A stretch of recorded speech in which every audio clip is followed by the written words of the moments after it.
Antes da gente passar para a palavra, eu quero orar junto com você. Deus trouxe uma mensagem no meu coração sobre esperança. E a esperança é algo que a gente precisa se apossar. Eu tenho certeza que Deus tem algo para fazer hoje. Aqui através, profeticamente, na sua família, na sua vida, na nossa cidade, na nossa nação. E nós precisamos nos apossar disso. Eu quero junto com você interceder por esse momento da palavra. Porque o culto não começa na palavra, o culto já começou quando você colocou no seu coração o desejo de estar aqui. E você não veio para receber, você veio para liberar algo também. Eu acredito que é um ajuntamento de brasas aqui. E Deus vai receber o seu louvor, a sua adoração e trazer respostas ao seu coração. Ore junto comigo. Deus, eu te peço nesse momento que o Senhor traga um fôlego de esperança a todos nós aqui, ó Pai. O Senhor trouxe uma palavra no meu coração e eu confesso para o Senhor que eu fiquei muito empolgado a ler e a ouvir o seu Espírito Santo. E eu te peço nesse momento que os meus irmãos também saiam daqui empolgados com o que o Senhor tem para eles nesse ano. Eu te peço, Jesus, que o Senhor, através do teu Espírito Santo, ministre corações aqui. Todo coração desesperançoso, ó Pai, possa ver no Senhor Jesus a esperança que Ele precisa para progredir e prosseguir.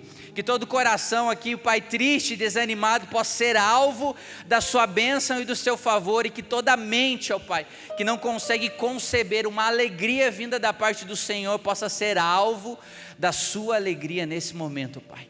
Eu te peço, Espírito Santo, que o Senhor comece a trazer algo poderoso sobre esse lugar, ó Pai, que mentes sejam destravadas aqui, que corações sejam destravados, que toda prisão de mente e de alma agora, ó Pai, seja cravada na cruz do Calvário, onde o Senhor já levou sobre si todas as coisas. Nós queremos desfrutar um novo dia, junto com o Senhor, ó Pai, nesse ano, e nós estamos dispostos a viver isso, ó Pai, em nome de Jesus, amém. Você pode tomar o seu assento.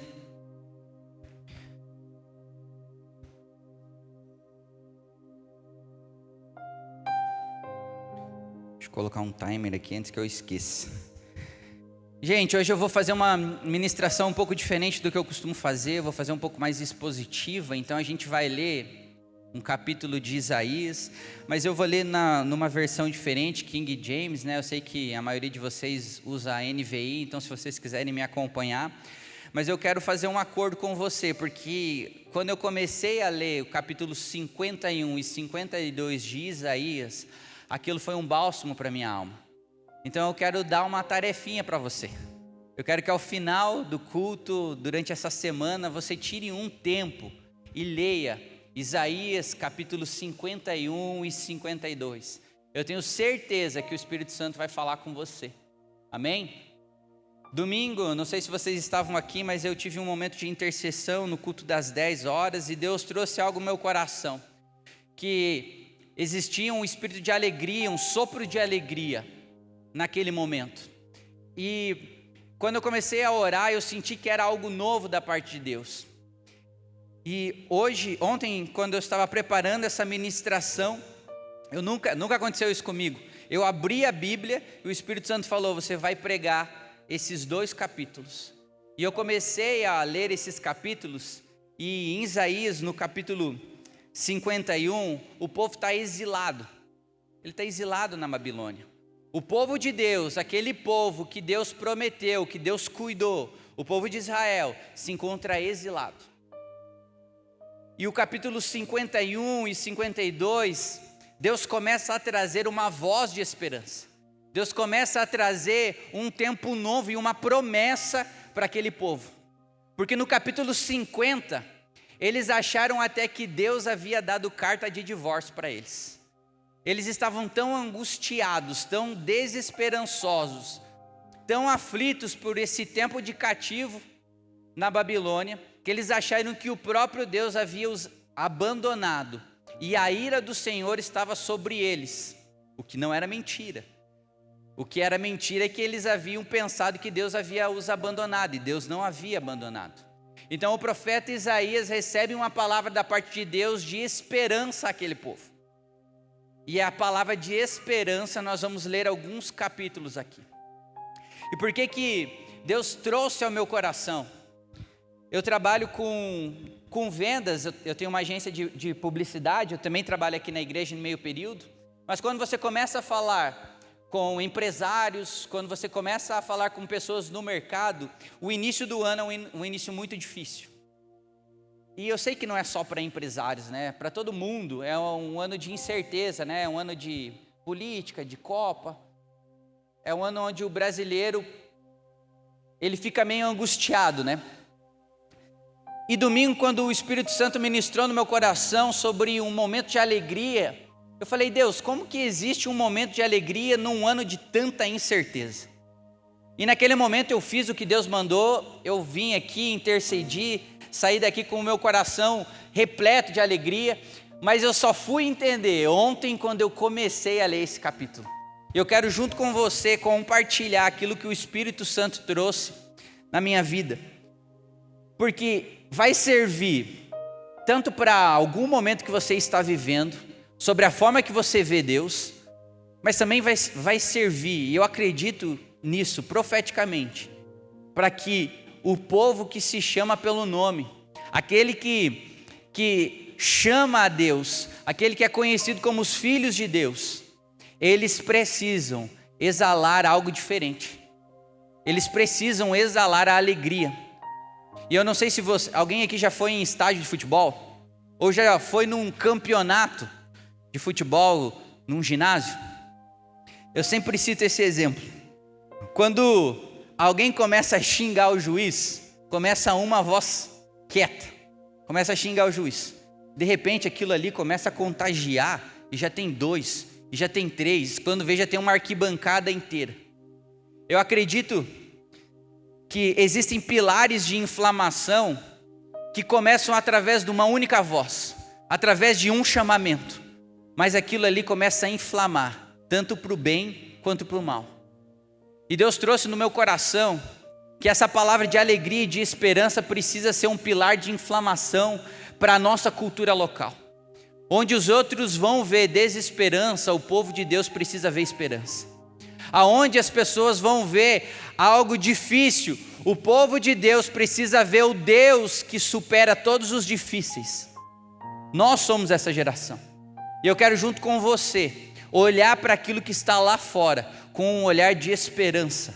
Porque os nossos olhos e o nosso temperamento e a nossa forma de ver o mundo já está acostumada com tudo aquilo que é de ruim, com tudo aquilo que chega até a nossa casa, com gente batendo carro no início do ano. A gente não sabe o que vai chegar na nossa casa. O que a gente sabe é que existe um Deus que pode tudo. Um Deus que pode fazer novo todas as coisas. Só que se nós não olharmos a Deus dessa maneira e não respondermos, pega essa parte que nós vamos chegar lá no final a falar sobre isso. Se nós não respondermos isso, nós vamos estar indo contra um ímpeto de Deus. E é isso que eu quero falar junto com você. No capítulo 51, Deus começa falando com o profeta Isaías, e ele diz bem assim: escuta-me, vós que seguis a justiça, vós que buscais o Senhor, olhai para a rocha de onde eu vos talhei, e para o buraco da mina de onde vós foram extraídos. Olhar para Abraão, vosso pai, e para Sara que vos deu a luz, porque ele estava sozinho quando eu chamei, abençoei e multipliquei. Eu separei essas mensagens em vários tópicos, e o primeiro tópico é que muitas vezes, o primeiro e o segundo, primeiro, nós nos esquecemos de quem nós somos e da nossa identidade. O segundo, nós temos a péssima mania de esquecer com facilidade quem Deus é. E Deus começa naquele primeiro momento mostrando a identidade da onde eles foram tirados e quem era o próprio Deus. Ei, será que vocês não se lembram do lugar que eu vos tirei? Da onde eu lapidei vocês? Da onde vocês foram tirados? Abraão e Sara estavam sozinhos. Eu sei que muitos de vocês aqui, em muitos momentos da vida, se sentem sozinhos. Abraão e Sara estavam sozinhos, mas Deus vem e muda a história deles. O primeiro ponto e que nós precisamos ter dentro do nosso coração é a certeza que a nossa identidade está firmada naquilo que Deus nos chamou. Quando Deus criou o mundo, Ele nos fez à imagem e semelhança dEle. O plano original, o plano maravilhoso que Ele tinha para nós, Ele depositou sobre Adão e Eva. Então quando o mundo lá fora vem trazer desesperança, vem dizer a você que você é algo que você não é, água mole em pedra dura, né? Todo mundo sabe isso. Ao longo do tempo você começa a acreditar nas inverdades do mundo. Eu sou assim mesmo. Eu sou chato, eu sou melancólico, eu sou pessimista. Eu sou assim, eu sou assado, o Brasil é assim, o Brasil é assado, o brasileiro é assim, o governo é assim, política é assim. Nós nos esquecemos da nossa identidade. Esse é o primeiro ponto. Segundo ponto, nós nos esquecemos do próprio Deus. Hoje, muitos anos depois, é muito fácil ver a descendência do pai Abraão. É muito fácil ver que Deus cumpriu. Mas lá quando Deus prometeu a eles, eles não sabiam na total plenitude quem Deus era. Meu irmão, é muito mais fácil, biblicamente falando, eu e você crermos num Deus agora do que eles lá naquela época. Hoje nós pegamos o Velho Testamento e lemos o que Deus fez. E nós nos esquecemos que esse Deus continua fazendo. Nós nos esquecemos do poder que Ele tem para transformar coisas. Nós nos esquecemos que Ele é um Deus que faz aonde não tem nada, que traz recurso onde não existe recurso, que faz brotar água onde no curso natural não existia. E nós vamos limitando Deus às circunstâncias. O ano está começando e eu e você temos que decidir no nosso coração se nós limitamos Deus ao aspecto do ano ou se nós limitamos o ano ao aspecto da nossa fé. Porque se nós olharmos para o ano desafiador que nós temos e colocarmos Deus do lado, você vai começar a sonhar mais, você vai começar a ter mais esperança.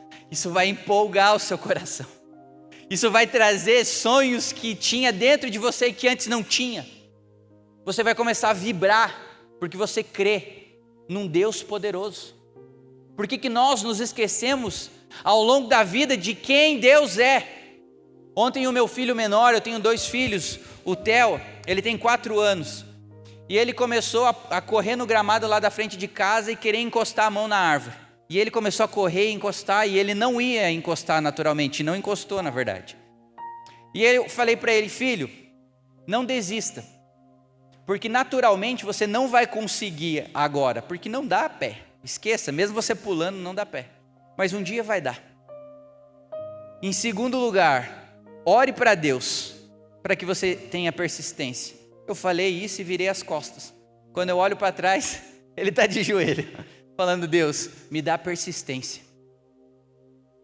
Meu irmão, por que que eu e você não recorremos mais a Deus como recorríamos antigamente? Por que que a história vem flagelando a gente e tirando a nossa fé? Por que que as dificuldades da nossa vida, os nãos da nossa vida, vêm tirar a nossa fé e tirar a nossa desesperança? Eu e você estamos exilados em várias áreas da nossa vida, porque nós nos colocamos ali muitas vezes, mas o exílio é algo temporário. Mas nós já estamos montando tenda, nós já estamos sonhando com uma casa dentro do exílio.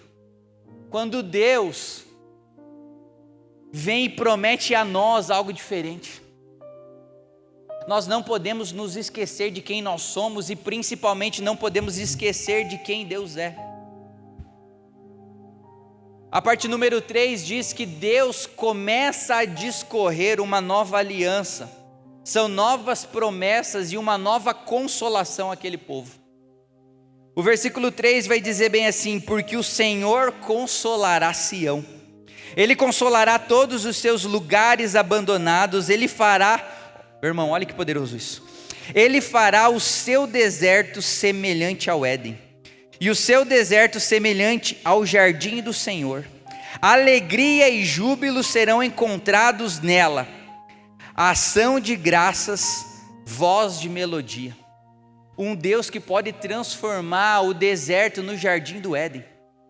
Eu não sei, irmão, e quando eu digo isso, é de verdade, eu não sei qual é o deserto que você está passando. Eu não sei quais são as dificuldades que você já sonha lá na frente. Quem sofre de ansiedade sabe.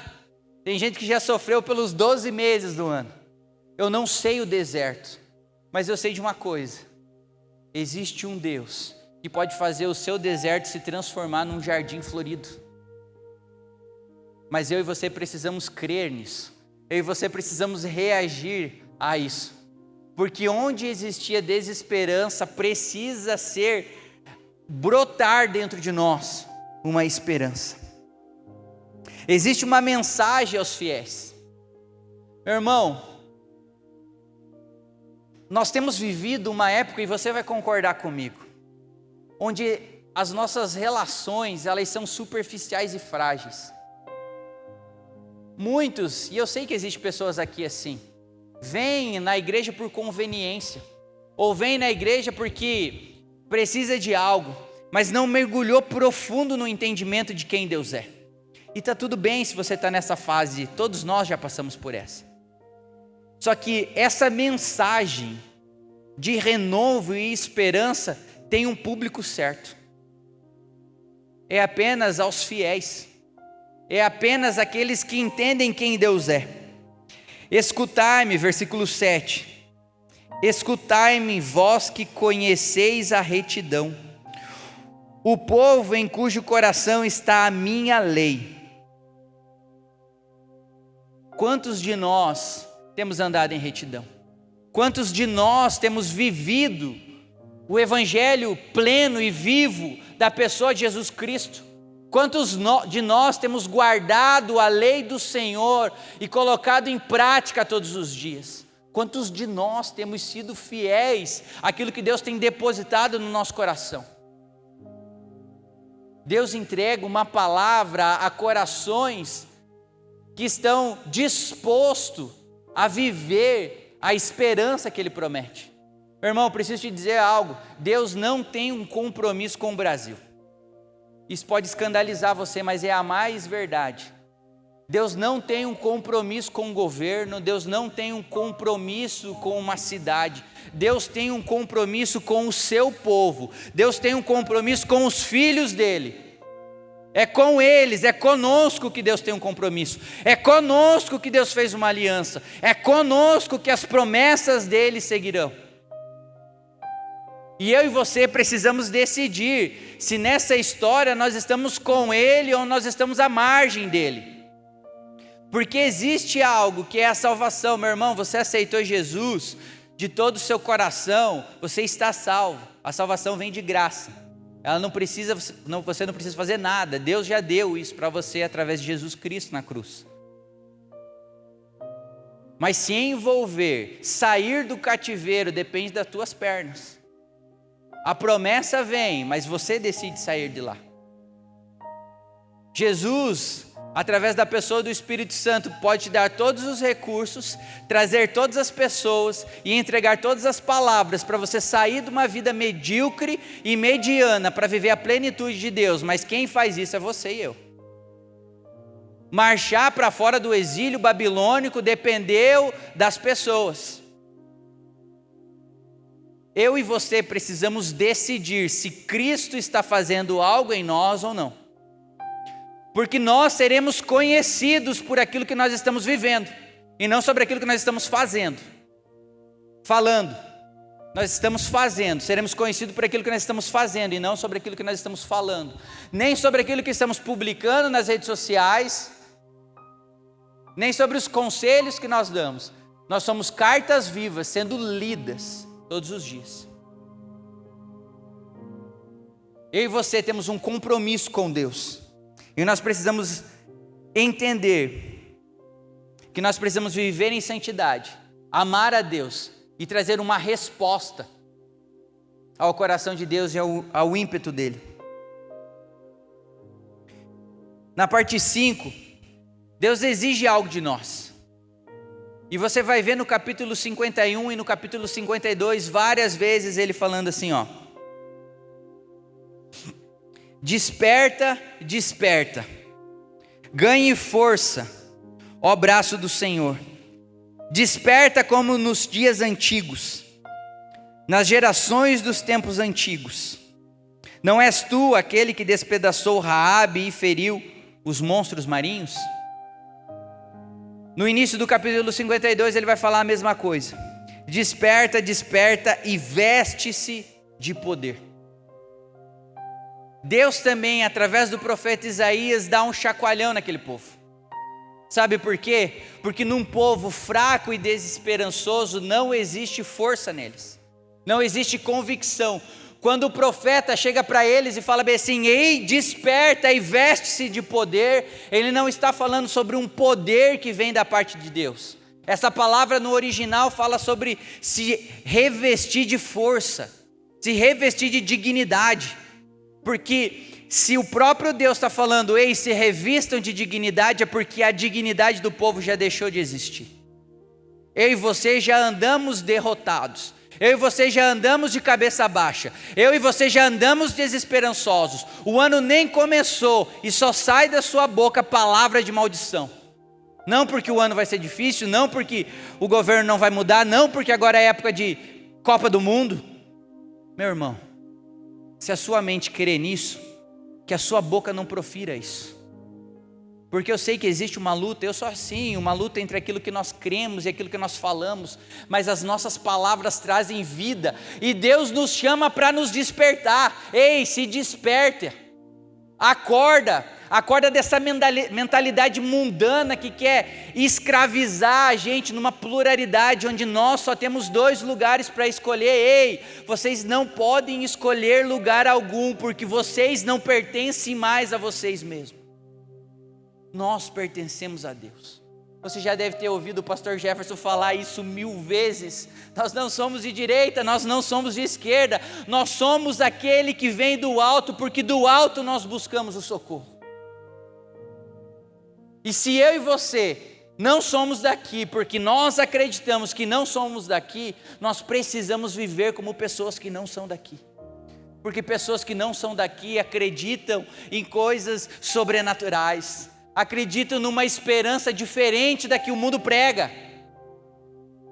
Eu e você precisamos sair todos os dias pela manhã revestidos de uma alegria contagiante, onde as pessoas precisam dizer, cara, o que você tem?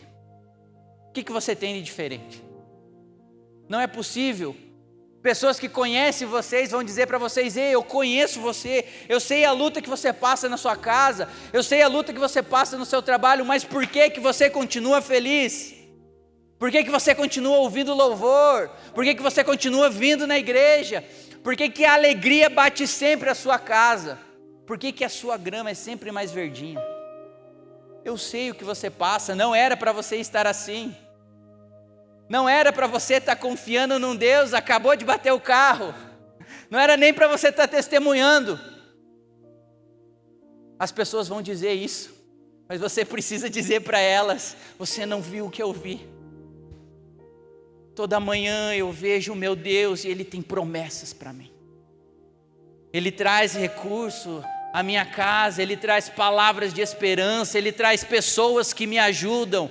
Você não vê a vida como eu vejo, mas se você quiser, eu posso te apresentar esse meu Deus. Eu e você precisamos viver sobre essa ótica e sobre essa perspectiva, e é sobre essa perspectiva que Deus está levando aquele povo.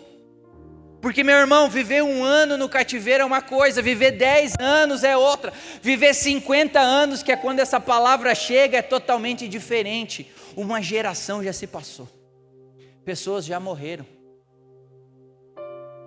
Eu sei, quem já fez aula de raízes comigo sabe que eu conto o testemunho de uma irmã que a gente orou 12 anos por ela. 12 anos por ela, até que um dia o milagre aconteceu. E hoje a gente conta o milagre dela.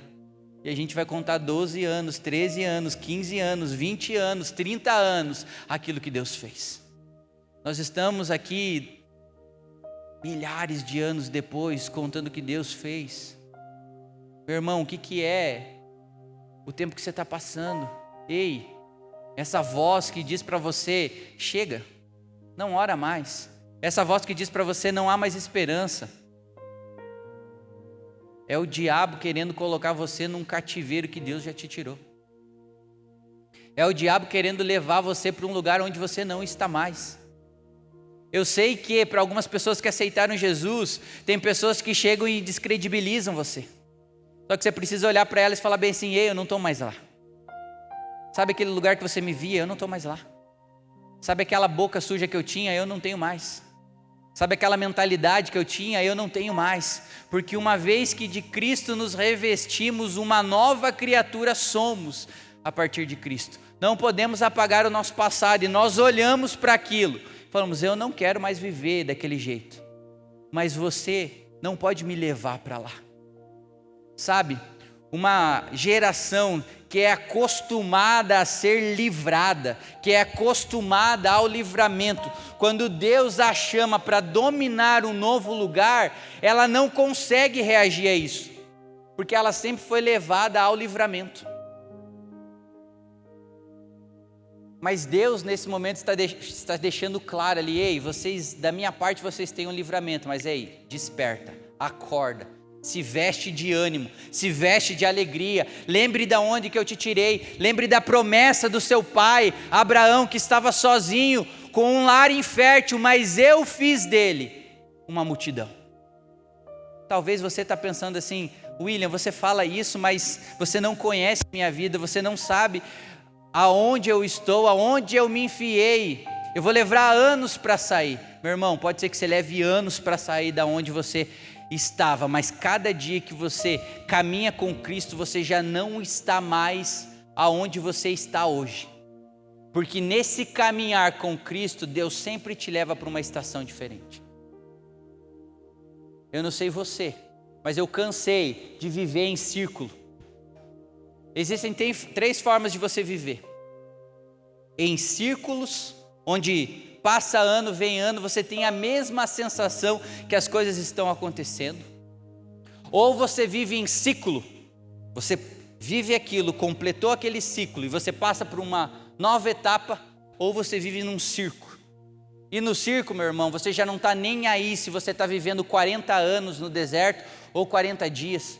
Você já não se importa mais com nada, porque a vida ficou banal. E se você hoje está assim, você precisa se despertar. Se você está vivendo uma vida onde você sente que está num círculo, você precisa se despertar. Sabe por quê? Porque aquele que é capaz de fazer um novo caminho está aqui hoje. E eu e você precisamos reagir à presença dele. Porque eu não sei você, mas eu pretendo viver um ano mais abençoado do que eu vivi durante toda a minha vida. E durante esses momentos onde nós nos deparamos com grandes sonhos, vai ter momentos onde você vai dar passo onde não existe chão, mas Deus vai estar lá com você. Você vai fazer coisas que as pessoas não vão entender, mas elas não estavam lá quando Deus prometeu. Tenha fé e não tenha medo. O passo 6 fala sobre não ter medo. No versículo 12 ele diz bem assim: eu sou aquele que vos consola. Quem és tu para que tenhas medo de um homem que morrerá e do filho do homem a qual será feito como erva? Meu irmão, eu e você muitas vezes, e é com muito temor que eu digo isso, muitas vezes nós submetemos os nossos sonhos a um homem que é colocado no governo, a um homem que é colocado em lugares de poder, mas esses homens perecerão e a palavra de Deus não perecerá. Eu estou vivendo ao contrário do versículo que muitas pessoas falam. Eu estou vivendo 1000 não serão abençoados ao seu lado, 10.000 à sua direita, mas eu serei. Eu resolvi viver assim. Sabe por quê? Porque durante muitos anos da minha vida eu vivi 1000 serão abençoados ao seu lado e 10.000 à sua direita, mas você não será atingido. Eu sei que muitas vezes você vive assim. mas eu recebi. Ano passado, meu irmão, ano passado eu entendi algo de Deus poderoso. Aquilo que eu acredito dentro do meu coração, eu tenho mais capacidade de viver. E essa mensagem precisa despertar você. E o dia que eu entendi isso, eu coloco algo na minha mente, não tem ninguém que faça eu tirar. Eu coloquei algo na minha mente semana passada, sofri para realizar, mas fiz. Aí chegou a minha sogra, falou para mim bem assim, me deu um abraço, ele falou: William, eu estou admirado com você. Quando você coloca uma coisa na cabeça, você vai até o fim. E eu vou, meu irmão. Eu vou porque aquilo que Deus me prometeu, se Ele não me parar, é para eu fazer. Porque se eu e você andamos com Deus todos os dias, temos um devocional com Deus, acredite, se você estiver trilhando o caminho errado, Ele vai te falar. Você decide se vai ir pelo caminho errado, se você quiser, mas Ele vai te falar. Por quê? Porque é uma promessa. Jesus, quando foi aos céus, Ele disse: eu vou deixar alguém, não como eu, em propriedade física, mas alguém como eu, em propriedade espiritual, na mesma forma, no mesmo poder, e Ele vai te convencer da justiça, do pecado e do juízo. Meu irmão, se você fala com esse ser, que é o Espírito Santo, todos os dias, ele vai te convencer do caminho certo, das pessoas certas, dos negócios certos, da palavra certa, porque Deus prometeu, e fazendo Deus, quem impedirá? Só que você precisa decidir, toda manhã, se você quer passar um tempo com Ele. Se você quer passar um tempo com Ele. Mas não tenha medo. Deus olha para você e fala bem assim: ei, não fui eu quem te prometeu, não fui eu que falei com você. Meu irmão, eu tenho certeza que 100% das pessoas que estão aqui já tiveram uma visitação do Espírito Santo em algum momento que trouxe uma palavra para ela, e é essa palavra que mantém você aqui, mesmo quando não há esperança, você ouve, lembra daquela palavra e fala: Deus, mas eu acho que aquela palavra é do Senhor, e é por isso que eu persisto,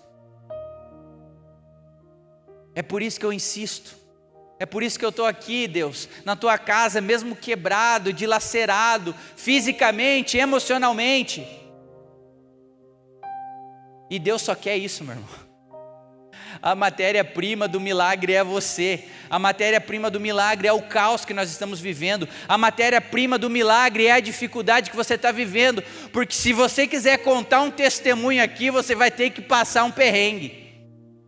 Milagre todo mundo quer contar, agora perrengue ninguém quer passar, né? Nós temos que fazer igual o irmão Lázaro, né? Vou passando pela prova dando glória a Deus. Eu e você precisamos entender isso, e é essa mentalidade que nós precisamos ter. Se você não consegue isso, você tem que fazer igual o meu filho Theo, dobrar o seu joelho e falar: Deus, ajuda-me, muda a minha mente, muda o meu coração, transforma o meu temperamento, me muda de ambiente. Mas não tenha medo, não tenha medo, porque Deus, Ele é o teu Criador.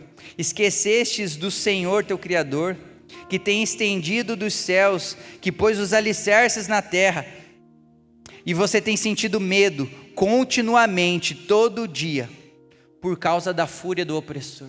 Meu irmão, eu não quero que você saia daqui emocionado, eu não quero que você saia daqui achando que tudo é possível, porque o não também vem da parte de Deus.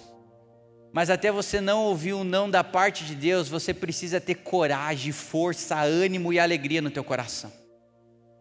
Isso precisa motivar os teus dias.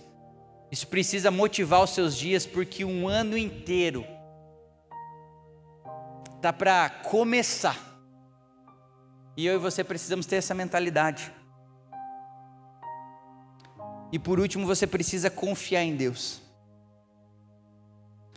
No versículo 16 diz bem assim: eu tenho colocado as minhas palavras em sua boca. Eu tenho coberto a ti na sombra da minha mão, para que eu possa estabelecer os céus e pôr alicerces na terra, e para dizer a Sião: tu és o meu povo. Meu irmão, sabe aquele momento onde você está passando por alguma dificuldade e você sente que parece que um vento gostoso vem, Parece que por alguns segundos, sabe quando a gente está se afogando e a gente dá aquele fôlego? Meu irmão, quando eu li isso, eu imaginei aquele momento de dificuldade em que Deus vem como uma mão e traz sombra para nós. Sabe o que Deus está falando aqui? Ele está falando: meu filho, você vai ter que continuar lutando. O exílio está quase acabando, mas o exílio não acabou, mas está quase acabando. A luta não acabou, mas está quase acabando. Só que esse sol escaldante que insiste em queimar todo mundo, para você eu vou pôr uma sombra. Para você eu vou trazer uma água fresca. Para você eu vou te dar um bálsamo. Eu e você precisamos crer nesse Deus que está conosco, lutando as nossas batalhas e lutando as nossas guerras, porque senão, meu irmão, isso só vai virar uma canção de domingo, ou uma canção que toca no nosso carro. Mas isso é a maior verdade. Se tem alguém que tem um compromisso com aquilo que você passa, é Deus. Ele está passando junto com você. Ele está sofrendo junto com você, Ele está chorando junto com você, Ele está vibrando junto com você, Ele está sonhando junto com você. Ele conhece aquela tua pasta no Pinterest cheia de sonho, Ele conhece aquele sprint no teu celular, Ele conhece, Ele sabe. Só que você não pode ter medo, você não pode ter desesperança, e você precisa olhar crendo que é Deus que faz. É Deus que faz. Confie em Deus. Confie em Deus, confie no processo. Confie que Deus tem um lugar pronto e preparado para você. E se os seus olhos não conseguem ver, eu preciso que você peça a Deus novos olhos, olhos espirituais. Se a tua mente não consegue conceber isso, eu preciso que você peça a Deus uma mente renovada. Eu sei que você vai pensar: William, mas você não conhece meu esposo, você não conhece a minha esposa, você não conhece a minha casa, você não conhece de onde eu vivo, você não conhece o meu trabalho, você não sabe quem eu sou, você não ficaria comigo um mês. Meu irmão, eu não preciso saber nada disso, porque Deus não errou quando Ele te fez, Ele não improvisou quando Ele te fez, Ele não pegou um barrinho do lado lá e falou: agora eu vou fazer o fulano e a ciclano, o que sobrou. Não. Salmos vai dizer que antes mesmo de você ter nascido, Ele já sonhou com você. E meu irmão, se tem um Deus que pode e que tem sonhos maravilhosos, é Deus. É Deus. Talvez você, na sua cosmovisão, não saiba tudo que existe de bom no mundo. Talvez você não conheça todas as delícias do mundo, todas as plenitudes de alegria, mas Deus conhece. E meu irmão, com a vasta sabedoria que Deus tem, eu tenho certeza que Ele sonhou coisas maravilhosas para mim e para você. Só que eu e você precisamos sair dessa mentalidade de exílio. O mundo lá fora quer nos colocar num exílio mental, onde é nós contra eles. Não, meu irmão, eu preciso dizer para você algo que o mundo lá fora não sabe. A salvação vem, isso não é heresia, a salvação vem daquilo que Deus tem gerado aqui. Porque a minha boca e a sua boca pode levar o Deus poderoso que pode salvar eles. Enquanto eles olham para nós e não veem esperança nenhuma, nós precisamos olhar para eles e ter certeza que nós carregamos o remédio para as feridas deles. Que nós carregamos a palavra de bênção que vai mudar a vida deles. Que nós carregamos a salvação que eles não têm. Porque Cristo salva e Cristo em nós é a esperança da glória. Meu irmão, aonde você vai, eu não posso ir. Aonde você vai, quem está cantando aqui, o Sandro não pode ir. Aonde você vai, o pastor Jefferson não vai. Então eu preciso te dizer algo. Deus nos tira do exílio. Deus nos tira de uma mentalidade de exílio. Deus nos chacoalha e fala: desperta. Mas para um propósito. Para quê? Fala para quê? Fala para quê? Para te usar. Se você não tinha um porquê, eu preciso te dizer algo. Deus depositou um porquê dentro de você. E esse porquê é a própria presença dele. A criação, ela anseia com grande expectativa a manifestação dos filhos. E os filhos somos eu e você. Ela anseia. Mas você já pensou? Pensa aqui comigo. Imagina comigo. Eu com uma expectativa de salvação, estou triste, estou exilado, olha minha cara aqui de triste. Aí eu chego para você, que você é a expectativa do meu coração, e eu pergunto para você, e aí, tudo bem? E você vai olhar para mim e falar, mais ou menos, não está tão legal, isso, aquilo. Eu que imaginava que você era a minha expectativa, já vou ter que criar uma outra expectativa. E a tua oportunidade de manifestar o Pai morreu ali. Se você não tem expectativa dentro do seu coração, precisa ter. Eu morei em Guarapuava durante a maior parte da minha vida, da minha infância, na verdade. E eu cruzava com um senhorzinho todo dia. E eu perguntava, tudo bem? E ele falava sempre a mesma frase toda vez que eu via ele. Ele falava, está muitíssimo bem, estou muitíssimo bem. Todo dia, você podia perguntar para ele todo dia, e aí, tudo bem? Ele, está muitíssimo bem. Eu e você precisamos conviver com pessoas que nos encorajam a ser melhores. Eu e você precisamos ser pessoas que encorajam os outros a ser melhor. Sabe por quê? Porque lá fora o mundo é bem desafiador. Lá fora existe desesperança. Lá fora você vai ter que pisar onde não existe chão. Você vai ter que andar por lugares que não é possível andar. Você vai ter que viver o sobrenatural. E para viver o sobrenatural você precisa ter expectativa no seu coração. Você já tem que acordar sorrindo. Eu sei que para muitos é difícil, para mim é difícil. Mas o que eu faço? Eu acordo 1 hora antes do povo lá de casa acordar, que quando eles acordam eu já estou mais legal. Eu e você precisamos criar mecanismo para que quando nós saímos para o mundo lá fora, as pessoas possam olhar para nós e ver o próprio autor e consumador da nossa fé. Porque se eu e você temos uma fé empolgante, se eu e você carregamos a esperança, por onde nós andamos, as coisas precisam mudar, porque eu e você estamos ali. O ambiente precisa mudar, o trabalho precisa mudar, a escola precisa mudar, a faculdade precisa mudar, a roda de amigos precisa mudar, o meu ministério precisa mudar, porque eu e você estamos ali, e nós somos portadores da esperança de Deus. Então eu preciso dizer para você, desperta você que dorme. Eu quero fazer um apelo e eu não vou demorar. Eu queria que você que não confessa a Cristo, você que estava desanimado, que abandonou, eu quero que você venha aqui na frente. Em primeiro lugar, nós precisamos orar por você, porque você precisa sair daqui como filho de Deus. E nós vamos cantar uma canção, e conforme eles for cantando, eu não vou fazer apelo, você já sai aí da frente, você vem aqui, e eu vou orar por você. E as pessoas que querem aceitar Jesus, eu quero que fique bem aqui, ó. Vou deixar aqui esse púlpito, que eu já vou fazer 2 orações, tá? Então você que deseja aceitar a Cristo como seu único e suficiente Salvador, eu quero que você venha aqui. Agora você que olhou para essa pregação e falou, William, na teoria é muito bom, mas eu não sou esperançoso.